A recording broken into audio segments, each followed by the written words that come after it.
जय श्री कृष्णा। कैसे हैं आप लोग फ्रेंड्स। आज की चर्चा बहुत ही महत्वपूर्ण होने जा रही है। वृषभ राशि 23 मई केतु जर जोरू जमीन पर आकस्मिक प्रभाव किस तरीके से रहेगा आपका समय। देखिए, अपने चैनल के माध्यम से अपनी बात में कई बार आप तक पहुंचा चुकी हूं कि देखिए, कोई भी हमारे जीवन में यदि निगेटिव स्थिति बन रही है तो उसको प्राप्त करने के लिए हमको कोई भी प्रयास नहीं करना पड़ता, लेकिन जो राजयोग बनते हैं या जो भी हमारे लिए अच्छी स्थिति बनती है उसको प्राप्त करने के लिए हमको प्रयास करने पड़ते हैं। क्योंकि जाहिर सी बात है, ये जो स्थितियाँ हमारे जीवन में बनती हैं ये हमारे पूर्व जन्म के कर्मास के आधार पर बनती हैं, और पूर्व जन्म के कर्मास जो होते हैं उनके आधार पर बनी हुई स्थितियों को यदि हमको कम करना है या उनके प्रभावों को एक तक लेकर आना है, क्योंकि 1 से 100% प्रभाव होते हैं। अगर हम उनको हटाने का प्रयास करेंगे तो उसको हम 1% अपनी हानि को लेकर आ सकते हैं, और अगर नहीं करेंगे तो वो 100% हमको मिलने ही मिलने हैं।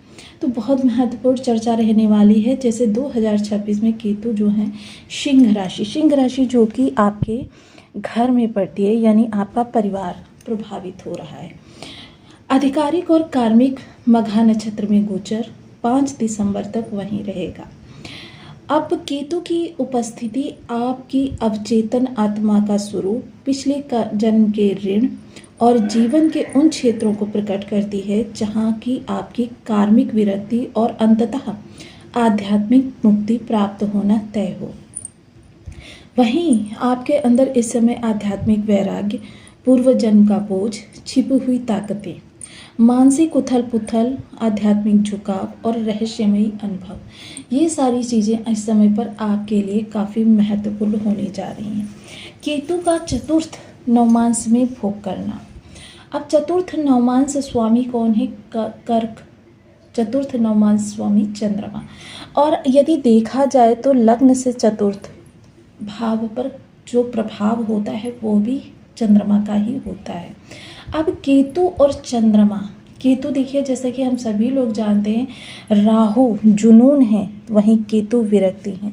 राहु समस्या है, केतु समाधान है, छिपी हुई ताकतों को उजागर करती है। केतु क्या है? अपनी चीज़ों का प्रसार करते हैं, लेकिन केतु अंतर्मुखी करते हैं। ताकतें हैं, बहुत अच्छी बात है, लेकिन उनको समय आने पर प्रयोग करेंगे, लेकिन तब तक किसी को क्या दिखाकर हमें प्राप्त होना है, ये सोच जो होती है वो केतु की होती है। अब केतु इस समय जब चंद्रमा के प्रभाव में रहेंगे तो जाहिर सी बात है कि हमारा जो केतु चंद्रमा का संबंध है उसे हम ग्रहण योग के नाम से भी जानते हैं। अब ग्रहण योग बना हुआ है, जाहिर सी बात है आपके घर के अंदर बना हुआ है, तो आपके घर में थोड़ी सी समस्याएं इस समय आपको प्रभावित कर रही होंगी। और इन समस्याओं के प्रभाव के आधार पर, क्योंकि चीज़ें किसी ऊर्जा को यदि हम चैनलाइज कर लेते हैं तो फिर उसके प्रभाव हमारे लिए सामान्य से बहुत ऊंचे बढ़ जाते। मान लीजिए किसी कार्य में आप 4 कदम आप आगे बढ़े और ये दुर्योग जो आपको 2 कदम पीछे लेकर आए, फिर 4 कदम आगे बढ़े, फिर 2 कदम आपको पीछे लेकर आए, फिर 4 कदम आगे बढ़े, फिर 2 कदम पीछे लेकर आए। अब ये है आपकी सिचुएशन हो गई। लेकिन अगर आप ये 2 कदम पीछे ना आए होते तो आप इस स्थान पर होते। तो काफ़ी महत्वपूर्ण होता है ऊर्जा को चैनलाइज करना। किसी ऊर्जा को चैनलाइज करने का मतलब क्या होता है कि उस ऊर्जा को हमने एक दिशा प्रदान कर दी, और जब किसी दिशा को हम प्रदान कर देते हैं, अब इसको थोड़ा सा हम डीपली समझते हैं। चंद्रमा क्या है? आपका मन है। केतु क्या है? अवचेतन मन। यानी कि दोनों को अगर हम सही तरीके से एक दूसरे से कंजक्शन में लेकर आ जाते हैं तो फिर यही अवचेतन मन हमारे जीवन में प्रत्येक स्थान को, क्योंकि ये अवचेतन मन का जो प्रदान करता है आपको, वो इल्यूशन पावर प्रदान करता है। तो बने रहें हमारे साथ इस वीडियो में एंड तक, आपको बहुत कुछ जानने के लिए मिलेगा। वीडियो बहुत ज्ञानवर्धक होने वाला है। तो आपके लग्न में 2 नंबर बना हुआ है तो ये राशिफल आपके लिए है। यदि कुंडली में कहीं भी चंद्रमा के साथ 2 नंबर बना हुआ है तो ये राशिफल आपके लिए है। कुंडली ना होने की स्थिति में आप इसे नाम राशि से भी देख सकते हैं। यदि अभी तक आपने अपने इस चैनल को सब्सक्राइब नहीं किया है तो प्लीज़ सब्सक्राइब कर लीजिए, वीडियो को लाइक कर दीजिए, चैनल को शेयर कर दीजिए। इससे होगा क्या कि हमारे आने वाले हर वीडियो की नोटिफिकेशन मिल सकेगी आपको सबसे पहले। एक प्यारा सा कमेंट करना बिल्कुल ना भूलें। कमेंट से हमें बहुत मोटिवेशन मिलता है, हौसला मिलता है और ये पता चलता है कि आप और क्या जानना चाहते हैं।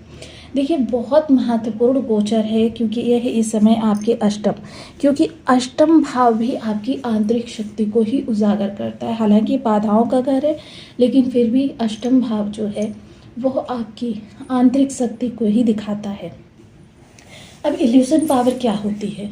स्वप्न के माध्यम से या गहन साधनारत होते हुए कुछ चीज़ों का आपको आभास होता है।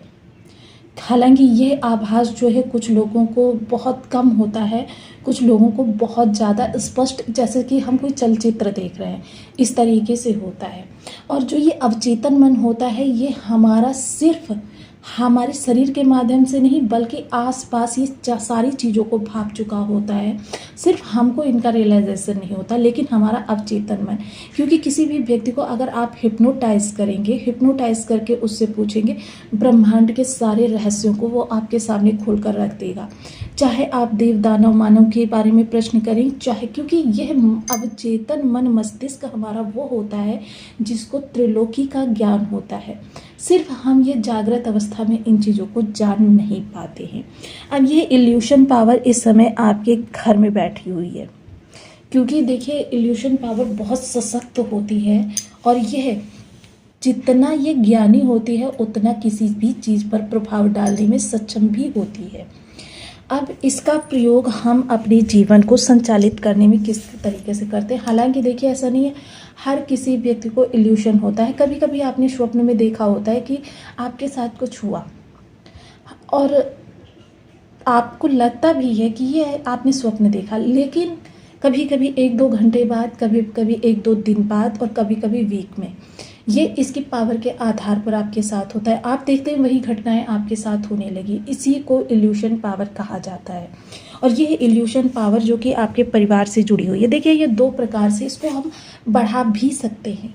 ऐसा नहीं है कि हम इस इल्यूशन पावर को अपने अंदर ला नहीं सकते या इसको हम और ज़्यादा पावरफुल नहीं बना सकते। इस इल्यूशन पावर को हम पावरफुल बना सकते हैं। किस तरीके से? अंतर्मुखी होकर, गहन साधना के क्षेत्र में जाकर। और गहन साधना का जो दायित्व होता है वो केतु के पास ही होता है। अब केतु इस समय आपके पूर्ण अवचेतन मन को प्रभावित करेंगे, तो जाहिर सी बात है आपको सांकेतिक रूप में या स्पष्ट रूप से आपको संकेत होते हुए दिखाई देंगे। केतु जैसा परम प्रतापी ग्रह आपकी ये छिपी हुई ताकत को आपके सामने उजागर करेगा। आपको वह मार्ग दिखाएगा जो आपके लिए सही हो, सटीक हो। अचानक धन लाभ के अवसर जागृत करेगा और आपके परिवार में हो रही गतिविधियाँ, कुछ ऐसी भी गतिविधियाँ इस समय आपके परिवार में हो रही होंगी जिनका आपको भान भी नहीं होगा, उन सभी को आपके सामने खोल कर रख देगा। जीवन में आपके जो क्षण उपस्थित होते हैं या जीवन में आपके जो लम्हे इस समय पर आने वाले हैं, हर लम्हा आपके लिए महत्वपूर्ण है। इस समय आपके कैरियर की उथल पुथल की स्थिति, क्योंकि यहाँ पर राहु विद्यमान है, इथल पुथल की स्थिति आपको काफ़ी विचलित कर रही है, काफ़ी परेशान कर रही है, जिसकी वजह से आप बहुत ज़्यादा डिस्टर्ब रह रहे हैं। अब एक चीज़ और ध्यान रखिए, जितना ज़्यादा आप डिस्टर्ब रहेंगे उतनी ही इल्यूशन पावर का जो फ्रीक्वेंसी है वो आपको बहुत कम होती हुई दिखाई देगी। क्योंकि जब आपका मन मस्तिष्क जो है किसी विचारों से ओतप्रोत रहेगा तो ये इल्यूशन पावर आएगी भी, तो भी आपको ऐसा लगेगा बस आपका मन का भ्रम है। क्योंकि केतु सदैव भ्रम को बनाकर रखते हैं, क्योंकि राहु का प्रभाव रहता है, जस्ट एक दूसरे के सामने रहते हैं। ये इल्यूशन पावर इस समय काफ़ी पावरफुल आपके जीवन को बना सकती है अगर आप इसको चैनलाइज कर लें। और इसको चैनलाइज करने के लिए आपको अंतर्मुखी होना पड़ेगा और साथ ही साथ अपने मन मस्तिष्क विचारों को थोड़ा सा झटकना पड़ेगा। विचारों को झटकने के लिए साइंटिफिक बहुत सारी चीज़ें हैं। योगा कर सकते हैं, मेडिटेशन कर सकते हैं, साइंटिफिक कोई प्रयोग कर सकते हैं जिसकी वजह से आपका मस्तिष्क जो है फ्री रहे। क्योंकि जब आप सरल मस्तिष्क से, क्योंकि केतु सरल ग्रह है और सरलता इनको बहुत ज़्यादा पसंद है। अब कार्य क्षेत्र से संबंधित अगर कोई इल्यूशन इस समय पर आपको हो रही है और उस आधार पर आप कार्य करने लग जाए तो देखिए सामान्य से बहुत अधिक, सामान्य से कह सकते हैं कई गुना ज़्यादा आपका कैरियर ऊंची स्थिति पर होगा। व्यापार के लिए भी यही स्थिति कही जा सकती है कि व्यापार में अगर आपको कोई इल्यूशन हो रहा है और आप उसको अप्लाई कर देते हैं या उस स्थिति में आप कार्य करना प्रारंभ कर देते हैं। मान लीजिए व्यापार आपको दिखा रहा है कि पूर्व में आपको बढ़ाना चाहिए और आप पूर्व में बढ़ा भी देते हैं, तो समझ लीजिए कि आप व्यापार में अपने कई गुना अधिक वृद्धि ला सकते हैं, जिसकी वजह से आपका कैरियर का ग्राफ जो है कई गुना बढ़ सकता है। यहाँ पर आपको थोड़ा सा अपनी फैमिली में माता को लेकर, माता के स्वास्थ्य को लेकर, क्योंकि केतु की समस्याएं जो होती हैं भ्रामक होती हैं। भ्रामक व्यक्ति परेशानी में रहता है। अब बीमारी को ही यदि देखा जाए तो बीमारी कुछ ऐसी होगी कि आप परेशान होंगे उस बीमारी के माध्यम से, लेकिन जब डॉक्टर के पास जाएंगे तो आपके शरीर में किसी भी प्रकार की डॉक्टर बीमारी नहीं पकड़ पाएगा।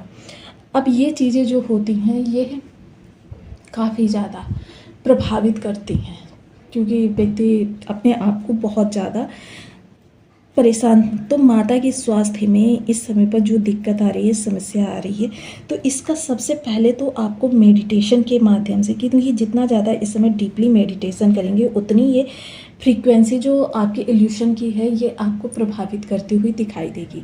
अब जब ये फ्रीक्वेंसी आपको बहुत ज़्यादा प्रभावित करेगी, इल्यूशन पावर, आंतरिक मन आपका जो बहुत ज़्यादा एक्टिव हो जाएगा, उस समय पर आपकी समस्याओं का, प्रत्येक समस्या का, चाहे कैरियर से, जर ज़मीन से या किसी भी चीज़ से, आपकी मदद आपकी इल्यूशन पावर करेगी।